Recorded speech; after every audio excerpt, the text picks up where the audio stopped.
अस्सलाम वालेकुम रहमतुल्लाहि ताला व बरकातुहू। दोस्तों, हम बात करने वाले हैं कि रमजान शरीफ का रोजा रहना सिर्फ ये उम्मत मोहम्मदिया पर ही फर्ज था कि इसके पहले था, यानी रोजा रहने से हम लोगों के लिए क्या फायदा है और क्या नुकसान है। हाँ दोस्तों, वीडियो पसंद आने की सूरत में वीडियो को लाइक करें, चैनल पर नए हैं तो चैनल को सब्सक्राइब करें, अपने दोस्तों रिश्तेदारों को शेयर करें। हो सकता है आपके शेयर से सामने वाला गुमराही से बच सके। तो ये वीडियो को शुरू करते हैं। हजारों साल मैंने इस एक हकीकत को ढूंढने में अपनी पूरी जिंदगी गुजार दी। सूरज के निकलने से उसके ढलने तक नफ्स को पत्थर की तरह सख्त बनाना होगा। बाहर तूफान है और मेरे अंदर प्यास की आग। क्या एक घूंट पानी मेरी इस सारी मेहनत को जाया कर देगा? इंसान अक्सर समझता है कि रोजा सिर्फ 1400 साल पुरानी एक इबादत है, लेकिन हकीकत इससे कहीं ज्यादा हैरान करने वाली और ईमान अफरोज है। सिर्फ एक निवाला, कोई नहीं देख रहा। ये सख्त नियम और ये बेवजह की भूख तुम्हें कमजोर कर देगी। आज हम दीन की गहराई में उस सफर पर निकलने वाले हैं जो इंसान की पैदाइश के पहले दिन से शुरू हुआ था। जब मेरा पेट खाली होता है तब मेरी रूह के कान खुलते हैं। ये रोजा महज एक रस्म नहीं बल्कि खुद को पहचानने का सबसे बड़ा जरिया है। जन्नत के उस रोके गए शजर से लेकर मदीना की तड़पा देने वाली तपती धूप तक रोजे का ये सफर इबादत और सब्र से लिखा गया है। ऐ ईमान वालों, तुम पर रोजे उसी तरह फर्ज किए गए हैं जैसे तुमसे पहली उम्मतों पर थे, ताकि तुम मुत्तकी बन सको। आज इस मुफस्सल बयान में हम सिर्फ इस्लाम की बात नहीं करेंगे बल्कि उस आलमी तारीख को खंगालेंगे जहां पुरानी कौमों के दौर से लेकर बड़े बड़े मुफक्किरों तक हर जगह रोजे का वजूद मिलता है। हम देखेंगे कि मुसलमान होने से अलग वो कौन सी कौमें थीं जो भूखी रहकर अपनी रूह की पाकीज़गी तलाशती थी, और हम जानेंगे कि हजरत आदम अलैहिस्सलाम ने जमीन पर उतरने के बाद पहला रोजा कब रखा और क्यों पहली उम्मतों के लिए ये इबादत हमसे कहीं ज्यादा सख्त थी। ये सिर्फ एक वीडियो नहीं बल्कि हजारों साल की वो दास्तान है जो आज तक हदीस और तारीख के पर्दों में छिपी रही। इस बयान को सुनने के बाद आपका रोजा देखने का नजरिया हमेशा के लिए बदल जाएगा। अगर आप अपने अंदर की बेचैनी को खत्म करना चाहते हैं और उस रूहानी ताकत को पाना चाहते हैं जिससे सहाबा पहाड़ हिला दिया करते थे, तो ये चंद मिनट आपकी जिंदगी का सबसे बेहतरीन सरमाया साबित होंगे। ये दास्तान है इंसानियत के पहले रोजे की। जन्नत से शुरू हुआ वो सफर जो मदीना की गलियों में आकर मुकम्मल हुआ। रोजे का मुकम्मल सफर हजरत आदम अलैहिस्सलाम से मोहम्मद सल्लल्लाहु अलैहि वसल्लम तक। अस्सलामु अलैकुम वरहमतुल्लाहि वबरकातुहू। मेरे अजीज दोस्तों, रोजे आते हैं और गुजर जाते हैं। हम और आप हर साल प्यास और भूख को बर्दाश्त भी करते हैं, लेकिन आज आप मेरे साथ एक ऐसे रूहानी सफर से गुजरेंगे जहां आप रोजे को सिर्फ रखेंगे नहीं बल्कि उसे उसकी असल रूह के साथ समझेंगे और जानेंगे। ये सफर शुरू होता है वहां से जहां न वक्त की पाबंदी थी और न जमीन की ये मुश्किलें। जन्नत की उस पाकीज़ा फिजा में हजरत आदम अलैहिस्सलाम को हर चीज के इस्तेमाल की मुकम्मल आजादी थी, लेकिन इसी आजादी के बीच अल्लाह रब्बुल इज्जत ने एक सरहद खींच दी। जैसा कि सूरह अल-बकरह की आयत नंबर 35 में अल्लाह का इरशाद है, और हमने कहा, ए आदम, तुम और तुम्हारी बीवी जन्नत में रहो और जहां से चाहो जी भर कर खाओ, मगर इस दरख्त के करीब न जाना वरना तुम हद से बढ़ने वालों में से हो जाओगे। जरा गौर कीजिए, जन्नत में न भूख थी न प्यास, फिर भी एक चीज से रोक दिया गया। दोस्तों, रोजा सिर्फ पेट खाली रखने का नाम नहीं है बल्कि अल्लाह के हुक्म पर अपनी पसंद की चीज को छोड़ देने का नाम है। अल्लाह ने जन्नत में रुक जाने का जो ये हुक्म दिया, यही दरअसल इंसान की रूहानी पाकीज़गी का सबसे पहला सबक था। सब कुछ मयस्सर है, लेकिन वो एक चीज मेरे लिए नहीं। मेरी आंखें उसे देखना चाहती हैं, मेरा हाथ उसे छूना चाहता है, लेकिन मेरा दिल जानता है कि उसे छोड़ने में ही मेरे खालिक की रजा है। क्या मैं अपनी चाहत को अल्लाह के हुक्म के आगे कुर्बान कर सकता हूँ? यही वो मुकाम है जहाँ इंसान को पहली बार सब्र का मतलब समझाया गया। रोजा दरअसल एक रूहानी तरबियत है। जैसे आज हम रोजे में ठंडा पानी सामने होते हुए भी अल्लाह के डर से अपना हलक गीला नहीं करते, ठीक वैसे ही जन्नत में उस पेड़ के फल सामने होते हुए भी खुद को रोकना था। ये महज एक पेड़ नहीं था, ये इंसान के इरादे की मजबूती का इम्तिहान था। लोग पूछते हैं कि रोजा इतना सख्त क्यों है? जवाब इसी जन्नत के वाक़ये में छिपा है। अगर इंसान अपनी एक छोटी सी ख्वाहिश को अल्लाह के लिए नहीं छोड़ सकता तो वो जिंदगी की बड़ी बुराइयों से कैसे लड़ेगा? रोजे की पहली बुनियाद इसी बात पर रखी गई थी कि मैं वो नहीं करूंगा जो मेरा दिल चाहता है, मैं वो करूंगा जिसका मेरा अल्लाह हुक्म देता है। लेकिन जन्नत की वो खामोशी तब टूटी जब इंसान से वो एक चूक हुई। जन्नत के उस पहले इम्तिहान के बाद जब हजरत आदम अलैहिस्सलाम को इस वीरान और अनजानी जमीन पर उतारा गया तो मंजर बदल चुका था। اب نہ جنت کی نعمتیں تھیں نہ وہ سکون، اب پیاس بھی تھی اور پچھتاوا بھی۔ زمین کی دھول اور پتھروں کے بیچ جب بھوک نے پہلی بار پیٹ میں آگ لگائی، تب حضرت آدم علیہ السلام نے اللہ کو کیسے پکارا۔ اور کیا آپ جانتے ہیں کہ زمین پر اترنے کے بعد توبہ کے طور پر جو پہلا روزہ رکھا گیا، اس نے انسان کے وجود کو کیسے بدل دیا۔ ہم آگے دیکھیں گے جب روزہ محض ایک حکم نہیں بلکہ معافی کا ذریعہ بن گیا۔ یہ وہ مقام تھا جہاں انسان نے پہلی بار تنہائی اور پچھتاوے کے آنسو بہائے۔ روایات میں آتا ہے کہ جب حضرت آدم علیہ السلام زمین پر آئے تو پچھتاوے اور اللہ رب العزت کی یاد میں انہوں نے برسوں تک دعائیں کی۔ پیاس لگتی تو گلا سوکھتا، بھوک لگتی تو پیٹ میں آگ اٹھتی، لیکن یہ سب انہیں جنت کے اس شجر کی یاد دلاتے جس سے انہیں روکا گیا تھا۔ اللہ کے نبی نے اپنی خطا کی معافی اور اپنے رب کا شکر ادا کرنے کے لیے روزہ رکھا۔ زمین پر انسانیت کا یہ پہلا روزہ محض بھوک مٹانے کے لیے نہیں بلکہ روح کو دوبارہ اپنے خالق کے قریب لانے کے لیے تھا۔ میرے بچے یاد رکھنا، جنت میں وہ ایک پھل نہ کھانا صرف ایک امتحان تھا، لیکن یہاں اس ویران زمین پر اللہ کی رضا کے لیے سب کچھ چھوڑ دینا توبہ ہے۔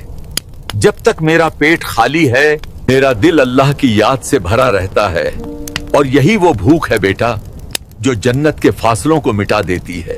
یہیں سے روزے کی ایک بہت ہی خوبصورت اور روحانی تاریخ شروع ہوتی ہے۔ حدیث اور تاریخ کی کتابوں میں ذکر آتا ہے کہ جب حضرت آدم علیہ السلام زمین پر اترے تو دھوپ کی شدت سے ان کے جسم کی روحانی چمک کچھ کم ہو گئی تھی۔ اللہ کے حکم سے انہوں نے چاند کی 13، 14 اور 15 تاریخ کے روزے رکھے۔ جیسے جیسے وہ روزے رکھتے گئے چاند کی چاندنی کی طرح ان کا جسم اور روح دوبارہ روشن ہونے لگی۔ اسی وجہ سے ان 3 دنوں کو ایام بیض یعنی سفید دن کہا جاتا ہے، جیسا کہ جامع ترمذی کی حدیث نمبر 761 میں ذکر ہے۔ آج بھی ہر مہینے کے یہ 3 روزے رکھنا نبی کریم صلی اللہ علیہ وسلم کی پیاری سنت ہے۔ غور کیجئے، اللہ سبحانہ و تعالی نے حضرت آدم علیہ السلام کو معاف کرنے کے لیے روزہ ہی کیوں چنا؟ کیونکہ روزہ انسان کو اس کی عاجزی یاد دلاتا ہے۔ جب پیٹ خالی ہوتا ہے تب انسان کی انا ٹوٹتی ہے اور وہ سجدے میں گر کر کہتا ہے، اے اللہ میں کمزور ہوں، تو ہی میرا سہارا ہے۔ حضرت آدم علیہ السلام کی توبہ قبول ہوئی اور روزہ انسان کے لیے اللہ سے جڑنے کا راستہ بن گیا۔ لیکن دنیا آگے بڑھی اور گناہوں کے سیلاب نے انسانیت کو پھر سے گھیر لیا۔ صدیاں گزری اور پھر زمین پر وہ منظر آیا جب آسمان سے پانی نہیں بلکہ اللہ کا عذاب برس رہا تھا۔ چاروں طرف موت کا سناٹا تھا اور صرف ایک کشتی لہروں سے لڑ رہی تھی۔ جب طوفان نوح تھما اور کشتی جودی پہاڑ پر رکی تو حضرت نوح علیہ السلام نے اپنی پہلی صبح کا آغاز کس عبادت سے کیا؟ کیا وہ روزہ آج بھی ہماری زندگی کا حصہ ہے؟ ہم آگے دیکھیں گے جب ایک پوری نئی دنیا کی شروعات شکر کے روزے سے ہوئی۔ روایات بتاتی ہیں کہ جب 10 محرم کا دن آیا اور حضرت نوح علیہ السلام کی کشتی زودی پہاڑ پر جا کر رکی تو انہوں نے اپنی جان بچنے اور ایک نئی دنیا کے آغاز پر اللہ کا شکر ادا کرنے کا ارادہ کیا۔ اور جانتے ہیں انہوں نے شکرانے کے لیے کیا چنا؟ حضرت نوح علیہ السلام نے اس دن روزہ رکھا۔ یہ اس بات کی گواہی تھی کہ جب انسان موت کے منہ سے نکل کر نئی زندگی پاتا ہے تو اس کا سب سے بہترین عمل اپنے رب کے سامنے بھوکا پیاسا رہ کر اپنی عبادت پیش کرنا ہے۔ بیٹا جب پوری دنیا تباہ ہو گئی تھی اور حضرت نوح علیہ السلام اس کشتی سے باہر آئے تو سب سے پہلی چیز جو انہوں نے کی وہ کھانا نہیں تھا۔ انہوں نے اس دن روزہ رکھا تاکہ اپنی روح کو اللہ کے اور قریب لے جا سکیں۔ یہ شکر کا روزہ تھا بیٹا، اور آج بھی دنیا بھر کے مسلمان 10 محرم کا روزہ اسی عظیم یاد میں رکھتے ہیں۔ یہی وہ روزہ ہے جسے ہم عاشورہ کا روزہ کہتے ہیں۔ حضرت نوح علیہ السلام سے شروع ہوا، یہ سلسلہ صدیوں تک چلتا رہا، جیسا کہ جامع ترمذی کی حدیث نمبر 752 میں ذکر ملتا ہے۔ یہ روزہ ہمیں سکھاتا ہے کہ مشکلیں چاہے طوفان بن کر آئیں، اگر آپ کے پاس اللہ کی رضا کا روزہ اور صبر ہے تو آپ کی کشتی ضرور کنارے لگے گی۔ حضرت نوح علیہ السلام کی کشتی سے ایک نئی دنیا بسی اور اللہ کی رضا کے لیے بھوکا رہنے کا یہ سلسلہ الگ الگ قوموں میں بھی نظر آتا رہا۔ لیکن کیا آپ نے کبھی سوچا ہے کہ جب مکہ اور مدینہ کا وجود بھی نہیں تھا تب مصر کے پیرامڈوں کے سائے میں لوگ بھوکا رہ کر اپنے طریقے سے عبادت کیوں کرتے تھے؟ اور یونان کے وہ بڑے بڑے دارشنک جو اپنی عقل پر ناز کرتے تھے وہ مہینوں کے اس فاقے کو دماغ کی دوا کیوں کہتے تھے؟ ہم آگے دیکھیں گے جب یہ سلسلہ پیرامڈوں کے رہسیوں اور یونان کی گلیوں تک پہنچا۔ اگر ہم قدیم مصر کی تاریخ دیکھیں تو वहाँ के लोग भी अपने खास मजहबी मौकों और त्योहारों से पहले करीब 30 दिनों तक खाने पीने से पूरी तरह दूर रहा करते थे। उनके यहाँ खुद को भूखा रखना रूह की सफाई का एक जरिया माना जाता था। हालांकि उनकी इबादत का तरीका अलग था, लेकिन पेट की भूख को मारकर रूह को तराशने का ये एहसास वहाँ भी मौजूद था। हजारों साल पहले मिस्र के लोग हों या यूनान के रहने वाले, वो भी जानते थे कि जिस्म की जिद को छोड़ने में ही दिल का सुकून है। जैसा कि हम रोजे में भूख और प्यास बर्दाश्त करते हैं, वैसे ही वो लोग भी अपनी तालीम के मुताबिक हफ्तों तक फाका किया करते थे। यूनान के बड़े बड़े दार्शनिक जैसे सुकरात और अफलातून भी अपनी सोच को तेज करने के लिए कई कई दिनों तक खाने को हाथ नहीं लगाते थे। उनका मानना था कि खाली पेट दिमाग को नई ऊंचाइयों पर ले जाता है। तारीखी दस्तावेजों के मुताबिक यूनान के ये दार्शनिक भूख को दिमाग की दवा मानते थे। उनका कहना था कि जो इंसान अपने पेट की जरूरतों को लगाम देना सीख जाता है, वही असल मायने में खुद को समझ सकता है। लेकिन यहाँ रुककर एक बात को अपने दिलो दिमाग में बिठा लीजिए। जब हम तारीख की बात करते हैं और ये बताते हैं कि पहली कौमों ने भी भूखे रहकर इबादत की, तो इसका मतलब ये बिल्कुल नहीं है कि हम उनके भूखे रहने को हमारे रोजे से कंपेयर कर रहे हैं। हमारा रोजा अल्लाह की तरफ से अता की गई एक मुकम्मल इबादत है। ये सिर्फ एक मिसाल है ताकि आप समझ सकें कि अल्लाह ने सदियों से इंसानों को इसी रास्ते से अपनी आजिज़ी सिखाने का सलीका दिया है। मगर रोजे का मुकाम इन सब से बहुत ऊंचा और अलग है। मिस्र और यूनान की इन पुरानी तारीखों से गुजरकर ये सिलसिला आगे बढ़ा और हिंदुस्तान के इस पावन सरजमीन तक पहुंचा, जहां इसे व्रत और उपवास के नाम से जाना गया। यहाँ के पुराने ग्रंथों में जिक्र मिलता है कि खाने को छोड़ना सिर्फ पेट खाली रखना नहीं, बल्कि मन की शुद्धि का जरिया था। बेटा, ये जो हिंदुस्तान की जमीन है, यहाँ के लोगों ने भी सदियों पहले ये जान लिया था कि जबान के चटखारे इंसान को सुस्त कर देते हैं। यहाँ के तपस्वी और ऋषि महीनों तक कंद मूल खाकर या सिर्फ पानी पीकर रहते थे। उनका ये उपवास उनके लिए आत्मज्ञान पाने की एक सीढ़ी थी। मैं एक बार फिर याद दिला दूं, ये तारीख सिर्फ आपकी जानकारी के लिए है। हमारा रोजा एक मुकम्मल इबादत है जिसका मुकाबला दुनिया की कोई और रस्म नहीं कर सकती। हम यहाँ सिर्फ ये देख रहे हैं कि भूख पर सब्र करना हमेशा से इंसान की फितरत का हिस्सा रहा है। यहीं से हम देखते हैं महात्मा बुद्ध का वो अजीम सफर। ज्ञान की तलाश में उन्होंने भी लंबे समय तक सख्त फाका किया। दुनिया की तमाम बड़ी कौमों और तहजीबों में भूख और सब्र के ये निशान मिलते रहे, लेकिन अभी सबसे अजीम दौर आना बाकी था। वो दौर जब इन तमाम बिखरी हुई रिवायतों को एक मुकम्मल इबादत की शक्ल मिलने वाली थी। मक्का के उन पहाड़ों में जहाँ एक नई रोशनी का इंतजार था, वहाँ रोजे को लेकर क्या हुक्म आने वाला था और कैसे ये भूख महज एक रस्म से निकलकर इस्लाम का एक सुतून बन गई। हम आगे देखेंगे जब तारीख का सबसे बड़ा और मुकम्मल इंकलाब आया। ये दौर था हजरत दाऊद अलैहिस्सलाम का, वो जलीलुल कद्र नबी जिन्हें अल्लाह रब्बुल इज्जत ने बादशाहत भी दी और इबादत का वो कमाल भी जिसकी मिसाल खुद हमारे नबी करीम सल्लल्लाहु अलैहि वसल्लम ने दी। तरीका बड़ा ही हैरान करने वाला था। वो एक दिन रोजा रखते और एक दिन इफ्तार करते, यानी साल के आधे दिन वो अल्लाह की रजा के लिए भूखे रहते थे। इसे सौमे दाऊदी कहा जाता है। ये तरीका इंसान को सिखाता है कि दीन और दुनिया में कैसे तवाजुन कायम रखा जाए। न बिल्कुल दुनिया छोड़ दो और नहीं अल्लाह को भूल जाओ। सही बुखारी की हदीस नंबर 3420 में आता है कि अल्लाह के रसूल नबी करीम सल्लल्लाहु अलैहि वसल्लम ने इरशाद फरमाया, अल्लाह के नजदीक सबसे पसंदीदा रोजा दाऊद अलैहिस्सलाम का रोजा है, क्योंकि इसमें इस्तिकामत थी। वो कभी थकते नहीं थे, कभी उकताते नहीं थे। उनका हर दूसरा दिन अल्लाह के लिए होता था। गौर कीजिए, लगातार भूखे रहना शायद आसान हो, लेकिन एक दिन पेट भरकर खाना और अगले ही दिन फिर उसी शिद्दत से भूखा रहना, ये नफ्स की सबसे बड़ी तरबियत है। हजरत दाऊद अलैहिस्सलाम ने सिखाया कि असल रोजा वो है जो आपकी आदत न बने, बल्कि हर बार एक ताजा इम्तिहान हो। जब इंसान इस तरह रोजा रखता है तो वो अपनी ख्वाहिशात का गुलाम नहीं बल्कि उनका हाकिम बन जाता है। पेट का रोजा अपने कमाल पर पहुंच चुका था। भूख और प्यास पर इंसान ने काबू पा लिया था, लेकिन जिस्म का एक हिस्सा अभी भी बाकी था जो पेट से ज्यादा खतरनाक है, वो है जबान। क्या हो अगर आपको खाना तो मिले लेकिन बोलने से रोक दिया जाए। हम आगे देखेंगे हजरत जकरिया अलैहिस्सलाम और खामोशी के रोजे का राज। हजरत दाऊद अलैहिस्सलाम के बाद हम उस दौर में चलते हैं जब हजरत जकरिया अलैहिस्सलाम को अल्लाह की तरफ से एक खास निशानी दी गई। वो लोगों के दरमियान मौजूद थे, बिल्कुल तंदुरुस्त थे, लेकिन अल्लाह के हुक्म से उनकी जबान खामोश कर दी गई थी। सूरह मरियम आयत नंबर 10 में अल्लाह रब्बुल इज्जत फरमाते हैं, कहा तुम्हारी निशानी ये है कि तुम बिल्कुल सेहतमंद होने के बावजूद 3 रातों तक लोगों से बात नहीं कर सकोगे। ये खामोशी कोई सजा नहीं थी, बल्कि रूह की पाकीज़गी का एक जरिया थी। पिछली उम्मतों में जब कोई रोजा रखता था तो सिर्फ खाने पीने से नहीं बल्कि बोलने से भी रुक जाता था। इसे सौमे समत यानी खामोशी का रोजा कहा जाता था। कभी सोचा है पेट का रोजा तो हम रख लेते हैं, लेकिन जबान का रोजा सबसे मुश्किल होता है। झूठ, गीबत और गाली, ये सब हमारे रोजे की रूह को मार देते हैं। हजरत ज़करिया अलैहिस्सलाम और बीबी मरियम अलैहिस्सलाम के दौर ने हमें सिखाया कि जब तक जबान खामोश नहीं होती तब तक दिल अल्लाह की आवाज नहीं सुन सकता। आज हमारे दस्तरखान तो भरे होते हैं लेकिन हमारी जबानें खाली नहीं होती। रोजे की हालत में भी हम घंटों गीबत और फालतू बातों में जाया कर देते हैं। हजरत ज़करिया अलैहिस्सलाम का ये वाकया हमें झंझोड़ता है कि रोजा सिर्फ पेट को भूखा रखने का नाम नहीं बल्कि अपनी जबान को लगव यानी बेकार बातों से रोकने का नाम है। असली रोजेदार वो है जिसकी खामोशी भी इबादत हो। अंबिया कराम की ये तारीख अब उस मुकाम की तरफ बढ़ रही थी जहां इंसानियत का सूरज तुलू होने वाला था। मक्का की वो पथरीली वादियां जहां एक आखिरी नबी सल्लल्लाहु अलैहि वसल्लम आने वाले थे, लेकिन इस्लाम से पहले जब रमजान के रोजे फर्ज नहीं हुए थे तो मक्का के वो शुरुआती मुसलमान अपनी रूह की प्यास कैसे बुझाते थे।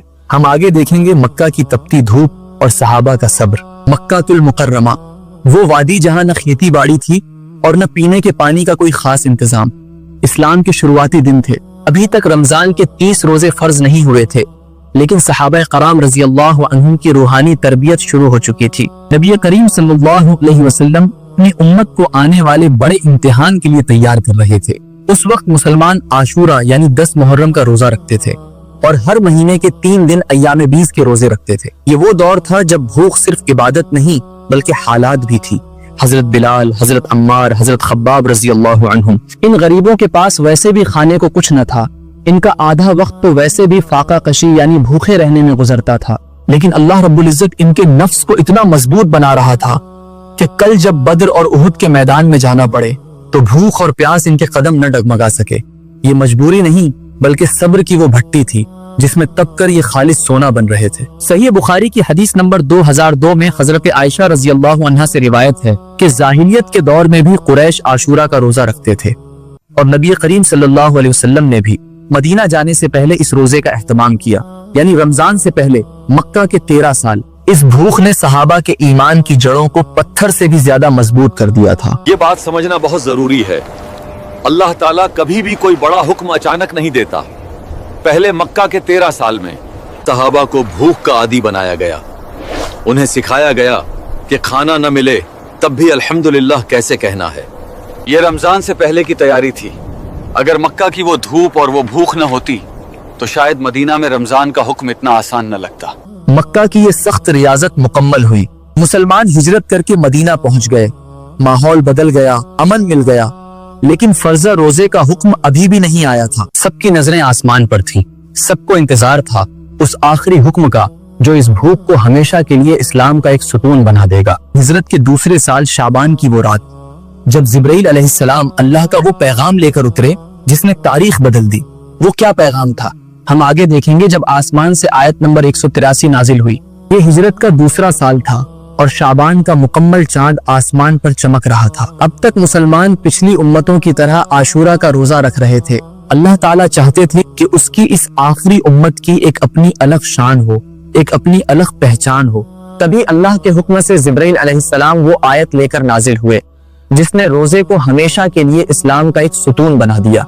सूरह अल बकरह की आयत नंबर 183 गूंजी, ऐ ईमान वालों तुम पर रोजे फर्ज किए गए हैं जैसे तुमसे पहली उम्मतों पर फर्ज किए गए थे ताकि तुम परहेजगार बन सको। गौर कीजिए, यहाँ अल्लाह ने कुतिबा का लफ्ज इस्तेमाल किया, यानी अब ये कोई नफिल इबादत नहीं बल्कि एक लिखा हुआ अटल हुक्म बन चुका था। यहाँ एक बहुत बारीक नुक्ता समझिए। ये हुक्म शाबान में आया और इससे ठीक पहले किबला बदलने का हुक्म आया था। पहले मुसलमानों का रुख बैतुल मुक़द्दिस था, फिर काबा हुआ। पहले रोजा आशूरा का था, अब रमजान का हुआ। अल्लाह ताला दरअसल यहूद और नसारा से अलग मुसलमानों को एक नई पहचान और एक मुकम्मल निजाम दे रहा था। अब हमारा किबला भी अपना था और हमारे रोजे का महीना भी अपना। ये हुक्म सिर्फ भूख का नहीं था, ये एक बड़ी तैयारी थी, क्योंकि इसी रमजान में कुछ ही दिनों बाद इस्लाम की पहली बड़ी जंग बद्र पेश आने वाली थी। अल्लाह ताला चाहते थे कि मैदान जंग में उतरने से पहले मुसलमान सब्र और तकवा के हथियार से लैस हो जाएं। हुक्म आ चुका था, रमजान का चाँद नजर आ गया था। لیکن उस जमाने में न तो आज की तरह अलार्म घड़ियां थी, न दस्तरखान पर 10 तरह के पकवान। वो पहली सहरी कैसी थी और वो पहली इफ्तारी किन चीजों से हुई थी। हम आगे देखेंगे सहाबा की सादगी और आज के दौर का फर्क। हुक्म आ चुका था और मदीना की वो पहली सहरी का वक्त हो गया था। आज हमारे दस्तरखान पर 50 तरह के पकवान सजे होते हैं, लेकिन क्या आपने कभी सोचा है कि वो पहली सहरी कैसी थी जिसने तारीख बदल दी। उस रात किसी घर में गोश्त की हांडी नहीं थी, ना ही ठंडे शरबत थे। ज्यादातर सहाबा कराम रजी अल्लाह अन्हुम के दस्तरखान पर सिर्फ 2 चीजें थी, थोड़ा सा सत्तू और एक प्याला पानी। हाँ, सिर्फ सत्तू और पानी। लेकिन इस सूखे निवाले में जो नूर और ताकत थी वो आज के शाही खानों में भी नहीं मिलती। उन्होंने पेट भरने के लिए नहीं बल्कि अल्लाह के हुक्म पर कमर कसने के लिए सहरी की थी। उनकी सहरी सादा थी लेकिन उनके इरादे पहाड़ जैसे मजबूत थे। बेटा, आज हम पेट भरने के लिए खाते हैं, वो रूह भरने के लिए खाते थे। सहरी में उनकी खुराक कम थी ताकि दिन भर भूख का एहसास रहे और गरीबों का दर्द समझ सकें। हमने रमजान को खाने पीने का त्योहार बना लिया है, जबकि वो इसे नफ्स को मारने का महीना समझते थे। और फिर वो पहली इफ्तारी, सूरज डूबा और दिन भर की प्यास बुझाने का वक्त आया। दस्तरखान पर क्या था? सिर्फ चंद खजूरें और पानी। कुछ सहाबा के पास तो वो भी मयस्सर न था। उन्होंने सिर्फ पानी के एक घूंट से रोजा खोला, लेकिन उस एक घूंट में जो सुकून था वो आज की रंग बिरंगी बोतलों में कहां। नबी करीम सल्लल्लाहु अलैहि वसल्लम ने सादगी की ऐसी मिसाल कायम की कि कयामत तक आने वाली उम्मत को बता दिया, रोजा दावत उड़ाने का नाम नहीं बल्कि अल्लाह के सामने अपनी मोहताजी जाहिर करने का नाम है। सादगी थी, भूख थी, प्यास थी, लेकिन कमजोरी बिल्कुल नहीं थी। लोग समझते हैं कि रोजा इंसान को कमजोर कर देता है, लेकिन इसी पहली सहरी और इफ्तारी के फौरन बाद इस्लाम की तारीख का वो वाकया पेश आया जिसने साबित कर दिया कि रोजेदार से ज्यादा ताकतवर कोई नहीं होता। क्या रोजे की हालत में तलवार उठाई जा सकती है? हम आगे देखेंगे बद्र का मैदान और रोजेदारों की बहादुरी। अल्लाह ने बद्र का मैदान सजाकर ये साबित कर दिया कि रोजा जिस्म को नहीं बल्कि रूह को ताकत देता है। एक तरफ 1000 का लश्कर था जो पेट भरकर और हथियारों से लैस होकर आया था, और दूसरी तरफ सिर्फ 313 रोजेदार थे। इनके पेट खाली थे, हलक प्यासे थे, लेकिन इनके दिलों में ईमान का वो समंदर ठाठे मार रहा था जिसके आगे लोहे की तलवारें भी कमजोर पड़ गईं। अगर रोजा इंसान को कमजोर करता तो अल्लाह ताला कभी भी अपने महबूब नबी सल्लल्लाहु अलैहि वसल्लम को रोजे की हालत में तलवार उठाने का हुक्म न देता। याद रखना, शेर जब भूखा होता है तो वो और ज्यादा खतरनाक होता है। बद्र के मैदान में सहाबा रजी अल्लाह अन्हुम ने दुनिया को दिखा दिया कि खाना पीना ताकत नहीं है, असल ताकत अल्लाह का जिक्र और सब्र है। उस दिन रोजेदारों की तलवारें नहीं बल्कि उनका तकवा लड़ रहा था। और नतीजा क्या हुआ? उन 313 भूखे प्यासे रोजेदारों ने 1000 के लश्कर को धूल चटा दी। ये तारीख का वो सबक है जो हमें बताता है रोजा हमें बिस्तर पर लेटकर दिन गुजारने के लिए नहीं बल्कि अपनी सुस्ती को कुचलकर बहादुर बनने के लिए दिया गया है। बद्र की फतह ने साबित कर दिया कि रोजे में एक छिपी हुई ताकत है। लेकिन आज की जदीद तहकीक इस बारे में क्या कहती है? सहरी में खाई गई वो चंद खजूरें और इफ्तारी का वो सादा खाना आखिर जिस्म में ऐसी कौन सी तब्दीली लाता है? क्या रोजे का ताल्लुक सिर्फ रूह से है या जिस्मानी सेहत से भी? हम आगे देखेंगे बरकत की हकीकत और खजूर का राज। बद्र की जीत ने रूहानी ताकत साबित कर दी थी, लेकिन क्या आप जानते हैं कि हमारे प्यारे नबी सल्लल्लाहु अलैहि वसल्लम ने सहरी को मुबारक क्यों कहा? सही बुखारी की हदीस नंबर 1923 में इरशाद है, सहरी खाया करो क्योंकि सहरी में बरकत है। आज की जदीद तहकीक बताती है कि ये बरकत सिर्फ सवाब नहीं बल्कि जिस्मानी सेहत का एक बहुत बड़ा राज है। नबी करीम सल्लल्लाहु अलैहि वसल्लम सहरी और इफ्तार में खजूर पसंद फरमाते थे। आखिर खजूर ही क्यों? साइंस बताती है कि खजूर में कॉम्प्लेक्स कार्बोहाइड्रेट्स और फाइबर होते हैं। ये आम चीनी की तरह खून में एकदम से नहीं घुलते बल्कि ये जिस्म में धीरे धीरे कतरा कतरा करके तवानाई छोड़ते हैं।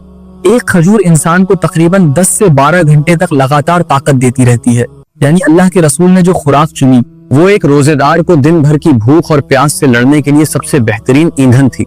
सुभान अल्लाह, 1400 साल पहले अरब के रेगिस्तान में कोई लैब नहीं थी, कोई डॉक्टर नहीं था, लेकिन नबी सल्लल्लाहु अलैहि वसल्लम का ये चुनाव साबित करता है कि उनकी जुबान से निकला हर लफ्ज अल्लाह की वही होता है। उन्होंने हमें वो डाइट दी जो जिस्म को भूखा तो रखती है लेकिन कमजोर नहीं होने देती।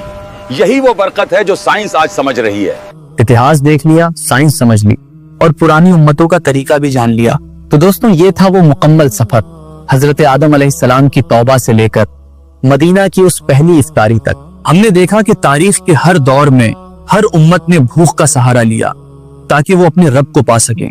لیکن یاد رکھیے گا اللہ رب العزت کو آپ کے بھوکے پیاسے رہنے سے کوئی فائدہ نہیں اگر اس سے آپ کے اندر تقوی پیدا نہ ہو، جیسا کہ آیت کے آخر میں فرمایا گیا لعلکم تتقون، تاکہ تم پرہیزگار بن سکو۔ روزہ محض پیٹ خالی رکھنے کا نام نہیں ہے، روزہ نام ہے اس چیز کو چھوڑ دینے کا جو نفس چاہتا ہے اور اس چیز کو تھام لینے کا جو اللہ چاہتا ہے۔ اصلی کامیابی یہ ہے کہ جب عید کا چاند نظر آئے تو ہم ایک بدلے ہوئے انسان ہوں۔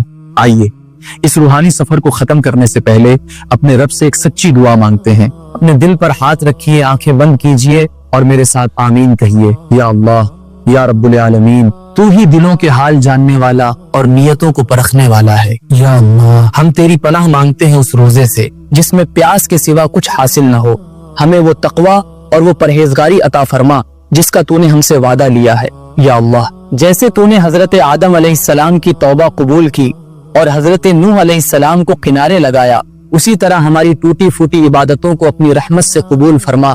ہمیں آنے والے رمضان میں صرف بھوکا رہنے والا نہیں بلکہ اپنے نفس کو ہرانے والا غازی بنا دے۔ یا رب العالمین، ہمیں صحابہ کرام جیسا مضبوط ایمان اور سادگی نصیب فرما۔ جب ہماری موت آئے تو ہم روزے دار ہوں اور زبان پر تیرا کلمہ جاری ہو۔ آمین یا رب العالمین۔ اس دعا کی قبولیت کے لیے کمنٹ میں اپنے دل کی گہرائیوں سے آمین ضرور لکھیں۔ کیا پتا کس کی آمین سے اللہ ہمیں بھی وہ روحانی طاقت عطا فرما دے جو ہمارے بزرگوں کے پاس تھی۔ یہ تو صرف تاریخ تھی، اصلی سفر تو اب شروع ہوگا۔ اگلی ویڈیو میں ہم جانیں گے کہ رمضان کے وہ 30 دن آپ کی زندگی کو کیسے بدل سکتے ہیں۔ ہم آپ کے لیے لے کر آ رہے ہیں ایک نئی سیریز جس کا نام ہے رمضان دل سے دل تک۔ اس روحانی سفر کی ایک بھی ویڈیو آپ سے مس۔ ملتے ہیں اگلی گہری داستان میں، تب تک اپنے ایمان کی فکر کریں، دین کی گہرائی کے ساتھ جڑے رہیے۔ السلام علیکم ورحمۃ اللہ وبرکاتہ۔ ہاں دوستوں، ویڈیو پسند آنے کی صورت میں ویڈیو کو لائک کریں، چینل پر نئے ہیں تو چینل کو سبسکرائب کریں، اپنے دوستوں رشتہ داروں کو شیئر کریں۔ ہو سکتا ہے آپ کے شیئر سے سامنے والا گمراہی سے بچ سکے۔